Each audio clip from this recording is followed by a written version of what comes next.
Hi everyone, this is Dr. Kat Brown, the medical director at Winona. I just wanted to come and talk about something really quickly with you. Can menopause disrupt your sleep? Those of you that don't know, this is absolutely true. It very much can. And for many women, disrupted sleep and insomnia are one of the first symptoms that they notice in perimenopause and menopause. So it's something that you should recognize that all of a sudden you might not be able to fall asleep as easily, you might not be able to stay asleep as easily, maybe you're frequently waking up in the middle of the night. This can all be related to those fluctuating hormones in your body as your body is going through this midlife transition.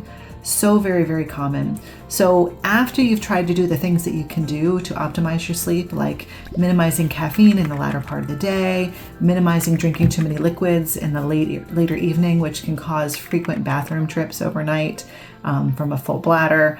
Also avoiding screen time at least an hour before you want to go to sleep. That can really significantly help you to fall asleep better. Using your bedroom only for sleep or sex and not using it for entertainment like TV or movies, things like that, is also a better way. Making that bedroom like a serene place that's only really meant for your sleep makes it so much easier to fall asleep when you go into that room. Like, we get conditioned as human beings to use that space for sleep. So these are all things that you can do. There's also natural supplements and things that you can try to help with sleep, like, drinking chamomile tea or sleepy time tea, trying to maybe use something like melatonin, which is a natural herbal product that can help encourage sleep as well.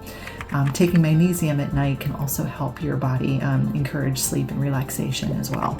These are some things that you can try. But yes, disrupted sleep is so very, very common during this time.